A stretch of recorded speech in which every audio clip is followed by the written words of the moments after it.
one of the big question marks is what this move means for inflation. I know it's been hotly debated. I was just talking with Riccardo Trezzi, who used to sit on the inflation desk at the ECB and the Fed, and he said, look, this doesn't change anything because inflation is already bad. It's already sticky. It doesn't worsen things. Things are already bad.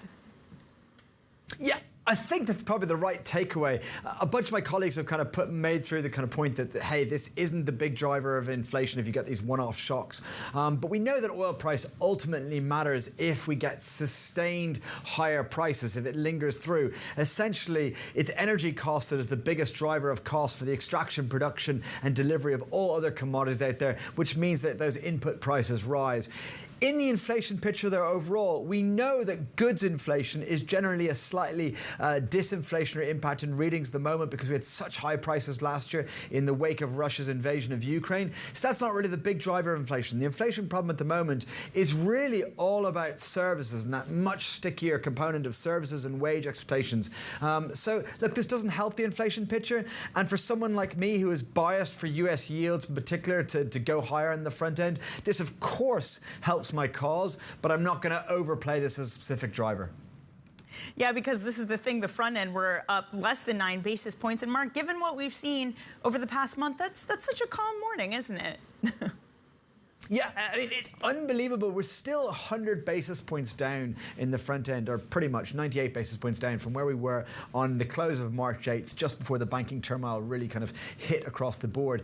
I think a lot of that move will recover, much of that move over the coming weeks, unless we have some other imminent crisis soon. This is a market which is still trading panic crisis levels, and there's really no need. There isn't a financial system kind of problem that's gonna kind of ripple through. Yes, we're going to have a higher cost of credit. Yes, we're going to have a slight credit crunch, which is going to hit growth later on this year. But we are always going to be heading towards a recession later on this year. So this is not really the game changer in that regard. We still have a deep inflation problem. The dynamics recently don't help that. And therefore, those yields are going to continue to drift higher every single week. We do not see another crisis driver.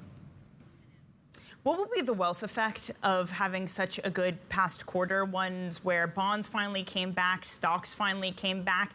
Should we also be thinking about the inflationary impact of just people getting wealthier out there?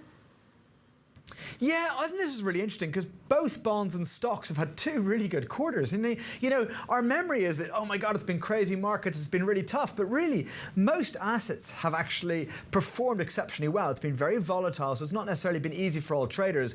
But for those investors, they're seeing that their pensions are just going up in value. And that is going to increase consumers' in likelihood or marginal propensity to spend. And that has been the big driver of the economy over the last year or two. It is consumers that are extraordinarily wealthy. They went into last year, the balance sheet's the strongest ever in the US. They're willing to borrow to kind of top that up when needed. And I think that at the moment, given the backdrop of markets, they're going to continue spending. And that means a more resilient economy. And that means stickier inflation for longer and therefore higher yields. Look, this has been the theme, and perhaps one of the drivers of sticky inflation more than energy is just a resilient consumer.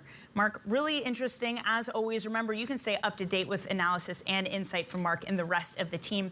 MLive Go is where you want to head on your terminal.